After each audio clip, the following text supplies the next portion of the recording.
Hello, everyone, and welcome. Yes, this is going to be my beta for all my lives. I just wanted to make sure that it works. And the only way that I can make sure it works is if I do it. So I am actually just going to be here. I'm going to introduce myself, introduce what I do. Yes, I can be on a couple of groups, but I just decided, let me do two things at once. One, let me see if this works. And the other thing is just to kind of put myself out there. And I am going to record this. So if there is something that you are using this time for and you're like, I'm kind of interested in that, I'll definitely put it into my lovely little chat. So first thing, I am going to do a share of my screen. I know I'm just trying to be all bougie. It's crazy.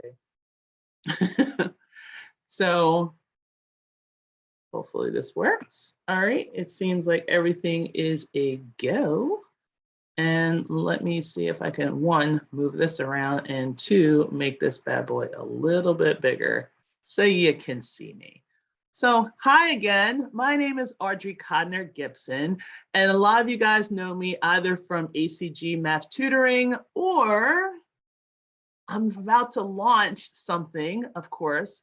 Our tutoring for athletes was another thing that I've done, but I'm also kind of venturing out of the tutoring realm. So what I'm doing is I'm originally from Philadelphia, but I currently live in Baltimore, Maryland. And I went to Cardinal Doherty High School many, many moons ago. Okay, graduating class of 1990. Yeah, half of you guys weren't even a thought during that time. And during that time, I was a dual athlete. So I played basketball. It's kind of hard for you to tell right now because I am 6'1". And I also threw the shot put and the discus. And it was just a great time. I never was affiliated with sports until my 9th grade year of high school. I went to a small middle school in Philadelphia. Everybody was basically the same. We did the same things. We didn't have too many activities. We just played a lot of music and did a lot of learning. But when I went to high school, I wanted to do something different. I wanted to meet different people. I wanted to have that experience that I would see on TV, your friends, you got parties, you're talking about different things. And for my 9th grade year, I finally decided to do something that was a little bit out of the stretch of the ordinary. And what that was playing basketball. Never played a lick. I've seen it on TV. My dad would watch it, but I never played it. And for some reason, went to the tryouts, made the team. I literally went to my coach and asked him, how did I make the team? Because there were so many other girl players out there. And he told me, you can't teach height, and just walks away. I was like, okay, because I was 6 foot at that point. So worked really hard, played a couple of games. Yes, I think I still have the record for fouling out in 1 minute and 36 seconds. Yeah, I fouled out in a game in 1 minute and 36 seconds. But we're going to move on because I went from that to being highly recruited of like 105 schools, but I narrowed it down to like 75 schools. There's a long story with that. And going from not knowing how to play basketball all the way to being highly recruited my junior year of high school, I think that's a huge step. It was a lot of hard work. It was a lot of dedication, but it was something that I wanted to do. I didn't come from a legacy, a basketball legacy. Like my dad was 7 foot, my mom was 8'10". Like, no, I didn't have any of that. Can you imagine 8'10"? But what I basically did was I wanted to do something different. And I finally made the decision. I went to St. Joe's University, as you can see in the picture. And after 4 years of blood, sweat, and tears, I decided to continue on and go the pro circuit. And I played professional basketball all throughout Sweden, Europe, and also Iceland. Loved Iceland. And after I finished a few tours and torn ACL and all that, living out of a trunk and finally coming back home to settle my roots here in Baltimore, I all of a sudden became a two-time Hall of Famer, one for the Big Five in Philadelphia and the other at St. Joe's University. So it's kind of nice to have that recognition, because I was a beast when I was in college. And basically went through a whole different spell with life after sports and just trying to make the adjustments, trying to find who Audrey Codner was. And throughout the whole stem, recently I published a book called Athletes to Entrepreneur.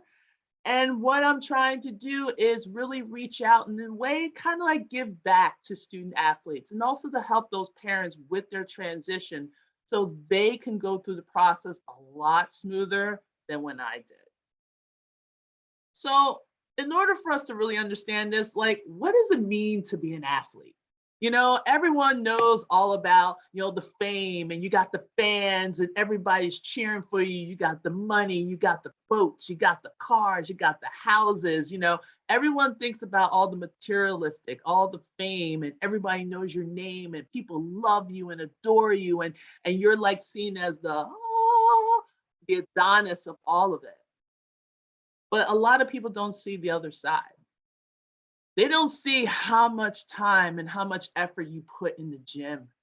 The lifting of weights, massive amounts of weights. No one sees, everyone loves you during Sunday nights. You're like, oh, the NFL, the football players, but they don't see how that guy acts Monday morning where he can't walk. The smallest thing hurts. Just be able to get up to go to the restroom is just like a life-changing experience. And then a lot of people don't understand the loneliness. You can be in a room filled with people who love and adore you, buy your shirts, buy your shoes, will save their money to just have a chance to meet you just so you can sign a piece of paper. But once you get home, it's quiet. No one really talks about that. No one really talks about when the Friday night lights shut down, when they're no longer lighting up for you. What do? When you're no longer Audrey Codner, the basketball player, you're going to be Audrey Codner, the entrepreneur, Audrey Codner, the teacher, Audrey Codner, the tutor. And is that going to be just as satisfying as being Audrey Codner, the badass basketball player? So one of the things I definitely want to reach out and just kind of put together is this is a business. Some of you guys have younger kids, middle school, even elementary school, those club sports. They have those athletes that you're like, yeah, my kid is good at whatever sport it is. But you have to understand that when they get from, oh, I love playing soccer to I got to be in competitive soccer, you made a huge jump into the business realm. You're going to have to do a lot of research. You're going to have to come to terms with what is it? What's going to keep me going? And a lot of people generally don't talk about this because they think, I'm just going to go out and play. But as you as an athlete are out on that court, on that field, on that track, there's a lot of discussion that's going on those benches. There's a lot of negotiation. There's a lot of back talk. There's a lot of drama that goes on in those bleachers. And you never know because you're too busy playing. So one of the things that you definitely need to realize that this is a business. There is no 2 cents about it. You can have that coach come to you during recruiting and be the nicest person ever. Great guy, great gal. They're matching my energy. Everything's great. But once you sign that letter of intent, sometimes that niceness goes out the window. Trust me, I've seen it. So a lot of people say, well, where do I start? Like once I just basically signed my kid up for a sport because I wanted something for him or her to do. I wanted them to be active. I wanted them to get out of the house and stop eating all the snacks. I just really wanted to be a soccer mom because I love the vibe. The sweaters, it's always sweater weather. So doing all of that, Where do I go now? It went from entertaining and keeping up time to, wow, my kid is really good and competitive. And I got a lot of college coaches that are talking to him or her, and he's in, or her is in middle school. They're 14 years old. They're starting young. So I just want to kind of address a couple of things just to kind of put it out there.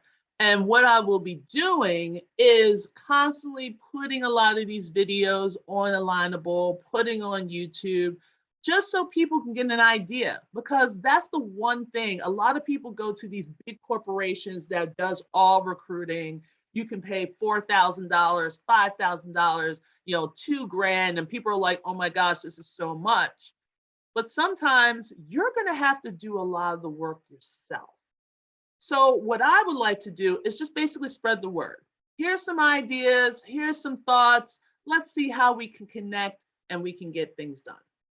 So one of the things that is going to be huge, and there's out of 4, is timing, okay?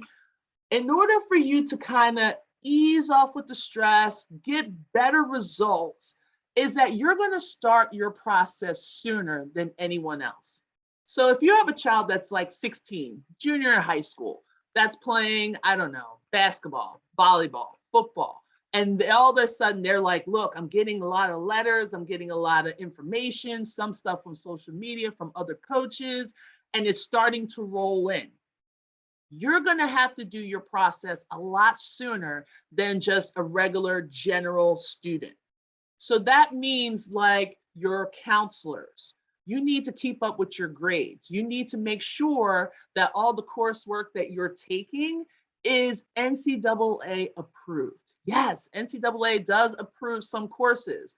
Like for me, I know the math part. You got your Algebra 1, your Algebra 2, your geometry. But any of those bridge classes like Intro to Algebra 2 or Intro to Geometry, they're not going to count. And then when it comes time for them to look at your grades, then you're going to have to go to summer school to make up for those courses. So make sure that they are NCAA approved before you move forward, okay? So like I said, another part is a lot of the schools, depending on D1, D2, D3, NAIA, it doesn't matter. They're all doing their recruiting activities roughly about the same.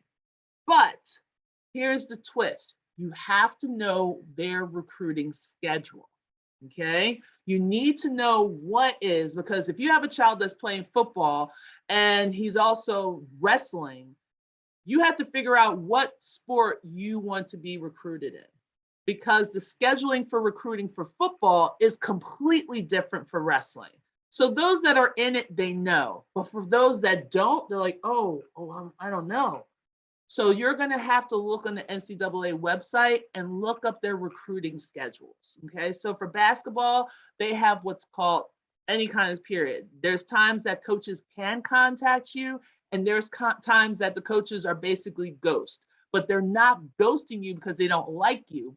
It's because they can't talk to you, which is during what they call the dead period. So take a look at their recruiting schedule, because you might be given great information and they're seeing it, but they can't contact you because they're in their dead period, okay? Another thing, that there's a small number of scholarships available, and many of these spots, they fill rather quickly, especially when COVID hit, and they basically gave kids an extra year, but coaches had to make the decision of who stayed and who had to go. So a lot of people, once it, I think it was March 6th when they turned it on, that the transport, like people can transfer wherever they wanted to. It was just like people were going here, here, here, here, here. You know, there was some in D1 that was going to D2. Like the D2 coaches were like, okay, open up the portal. And some of the D3 schools were doing exactly the same thing. But you have to remember that there's a small number of scholarships, but there are scholarships out there. All right. So the second thing, let's be realistic, okay? Know your level of competition and ability. You can sit there and say, yeah, I'm a D1 athlete, but you can't make a layup. Or you can say, yeah, I'm all D1. That's me all day, every day. but you strike out every single solitary time. You never hit the ball. You need to get evaluated. Okay, I'm going to talk about evaluations on the next part, but there is a huge power of actually not only going by what your gut feeling is and what your family are saying, but actually getting evaluated by someone will help notice that, yeah, I'm at D1 or D2 level. And then here's another thing, who's making the decision? Yes, parents, this is where it's going to get kind of touchy. So as a parent, you love your child. You have fought for your child. You have defended your child. You have taught your child right from wrong. You have provided examples of what integrity looks like. You are a model person.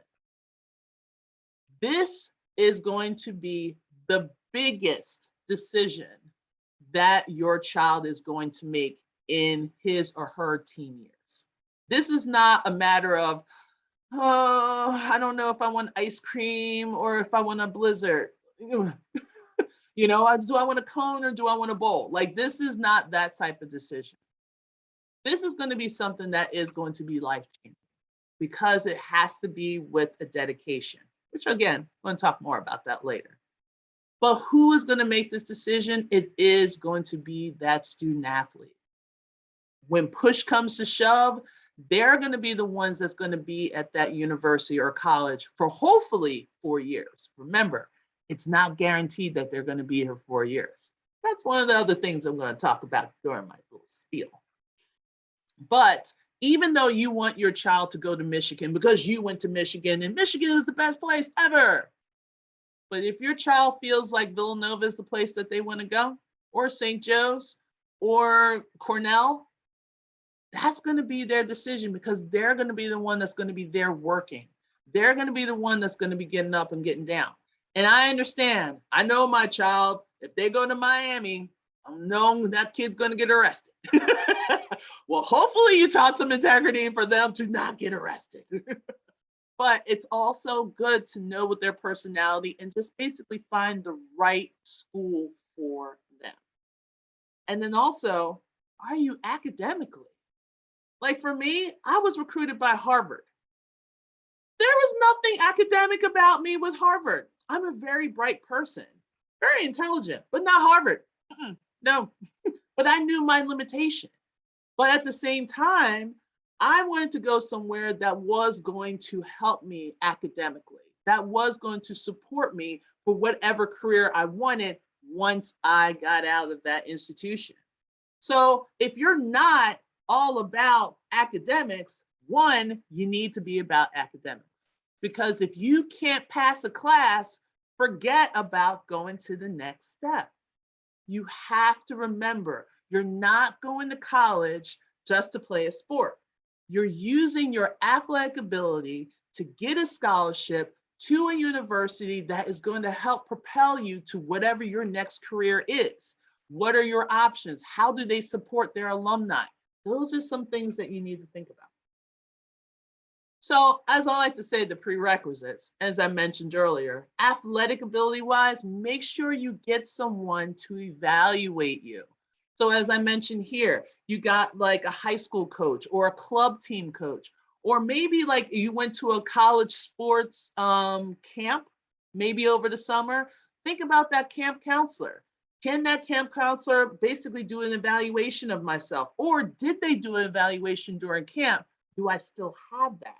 Am I still that same person? Maybe I can contact them one day and maybe have them evaluate you. Or you can also go to a private trainer. They are basically looking at your skill work. Do you have eye-hand coordination? What is your vertical leap?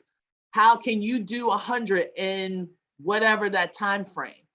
It's always nice to know that so you can give that information to coaches so they'll right away say, huh, this kid will be a good match because we got the kid very similar to this kid that's about to graduate or that's about to transfer. Maybe I'll keep an eye on him or her.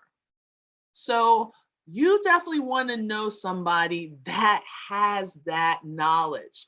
Don't just get boo-boo down the street and say, oh, he played college ball for a year and then failed out. maybe that might work, but you definitely want to get somebody that knows their stuff. Okay, so it would be kind of nice to get someone that has competed at that college ranking, that has gone through the same craziness that we'll all go through. Now, I know this next part is going to sting, but it says the parents' vote do not count. You can go and say, my child's the best. That's all they need to know.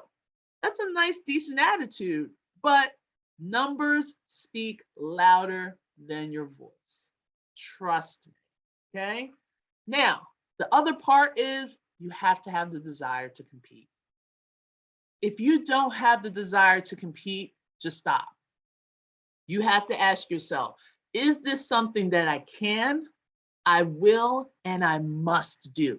You have that hunger. You want to be that person, because you got to think, everybody that enters into that freshman year in college was the best player of their high school team.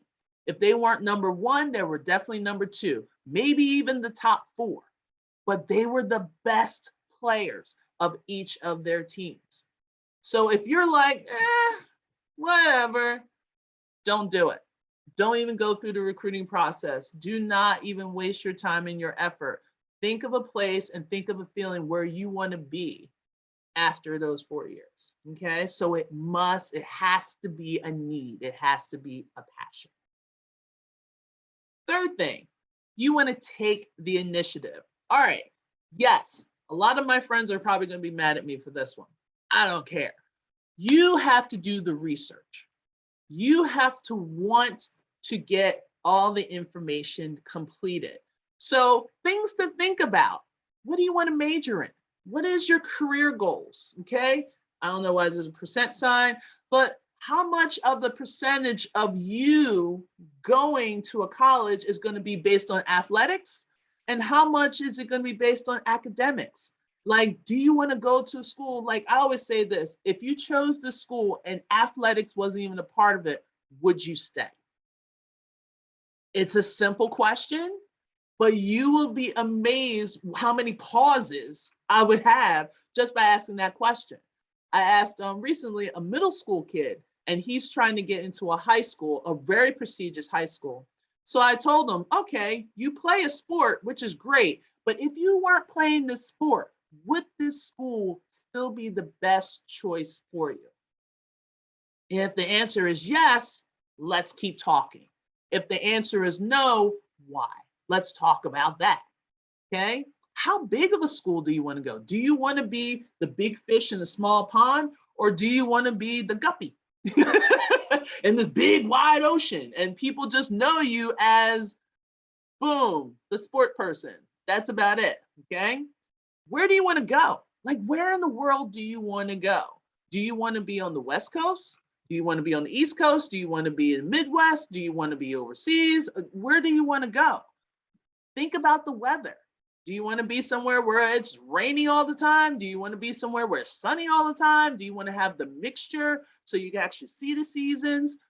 Those things are important because you're going to be the one that's going to be there for the whole duration of the time.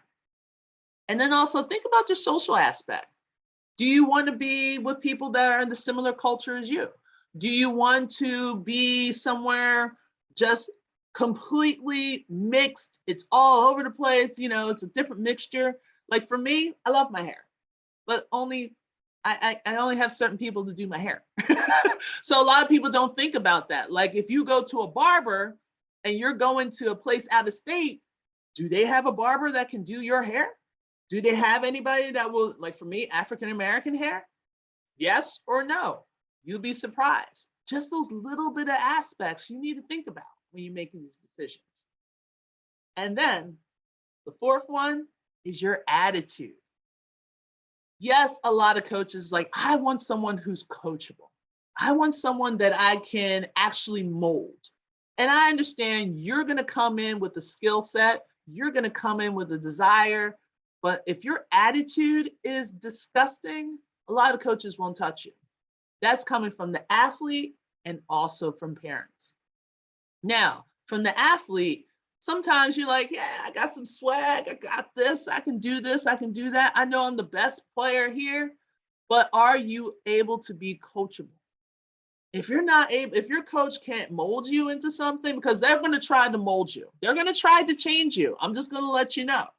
They're always going to look at you and they're going to try to make you into something. Side note, a mini story, I should say. One day I was at school, it was my freshman year. My coach and another coach comes in. I can't remember the other coach's name. And we introduced ourselves, and the other coach mentioned, oh, you're going to be the new version of, and he names a former player. I quickly turned my attention directly to that coach and said, no, I'm going to be the original Audrey Codner. And I walk out of the room. I was so rude as a child. But I walked out because I know who I am. I know I'm a hard worker. And yes, I like to please people. But at the same time, you're not going to make me into an older version or a newer version of someone else. No, that doesn't work well with me. It does not work well with me. So my whole thing is I knew my integrity, I knew my determination, I knew my drive, and I was going for that. Now, parents, I know there's times that it's going to be a little, yeah, because you want the best for your child and you're going to step in and you want the best. But sometimes your attitudes can also ruin it for your child. Sometimes we got to be humble. I'm not saying for them to walk all over you. I'm not saying that at all. But I'm just saying, listen to what they're offering and then say, well, you said this, but I'm expecting this. How can we meet in the middle? And if we can't meet, done, you know? And you're just going to have to listen, one, to your child, because there might be some things that he or she wants that you have no idea that they wanted that. Like, no idea. I want to major in blah, blah, blah. And you're like, what? No idea. Okay. So, in a nutshell, those are the 4 things that I'm just going to introduce this time. So, overall, I'm going to stop sharing just for a moment. So, overall, this is what I do. Like, I like to be that person to listen to their students. The one thing that I think that academic for athletes is different is I'm not worrying about just getting your child recruited and accepted at a college. I want to take it a step further. I want to be that support person for while they're in college, because the support is still needed. Yes, a lot of the colleges have like these sports psychiatrists, but I'm going to tell you the truth, no one goes to the sports psychiatrist. No one. Because most of the time they're, how should I put it? The snitches for the head coaches. And the head, because they'll be buddy with the head coach, and you're thinking that everything that you're saying to them is going to be like confidential. It's really not. And next thing you know, you're not really getting anything sports wise. So that's the one thing. Like, I want to be there for that support. I want to be that person. As I put in my bio, that I've lost 3 awesome gentlemen, student athletes, to suicide because of that life after sports. They didn't know how to adjust, even though we've talked. But again, as I said, it's that loneliness, it's that depression. And life after sports, when you don't have a plan and you don't know who to talk to, you try to talk to your coaches, but your coaches are only worried about the W's and the L's.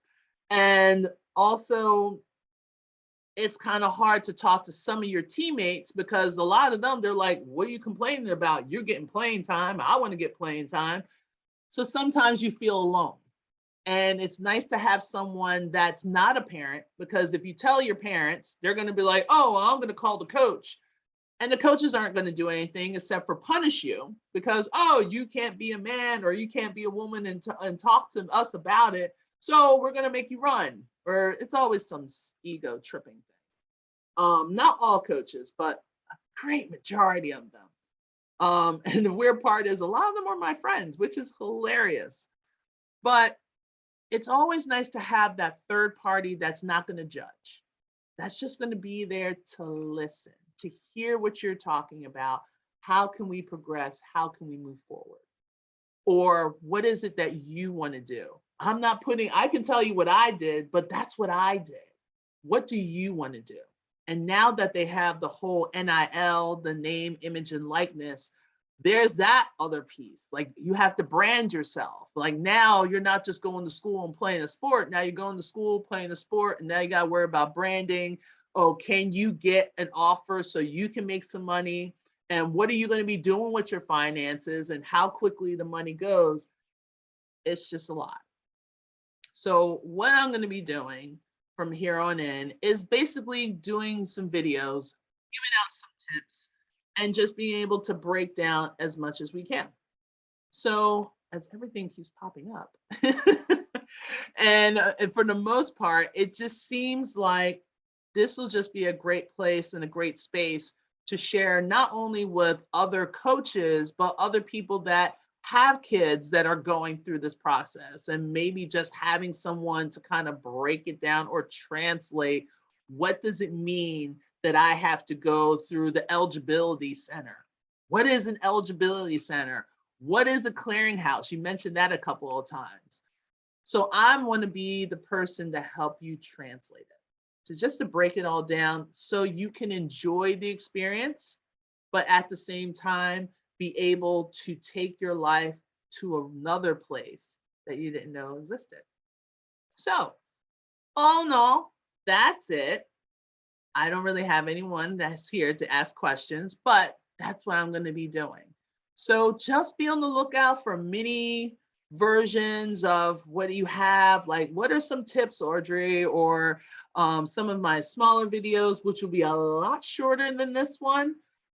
But for the most part, if you ever have any questions or you ever have any comments, please do not hesitate to message me either on Alignable or YouTube or any of the social medias. Also, you can go on my solo.to audreycodner. You can see examples of what I've been doing, examples of tutoring, talk a little bit about my book, shameless plug, right here. I'm working on my other solo book and a couple other things and opportunities. And if you want me to be in your podcast, I can be on your podcast as well. And if you need math tutoring, hello, you're going to have a life coach that's also a math tutor. I don't know. I think it's like a good combination. So I'm going to end this session.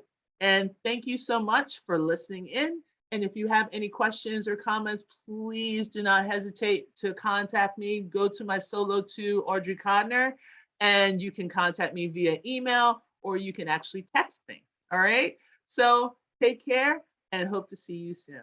Bye now.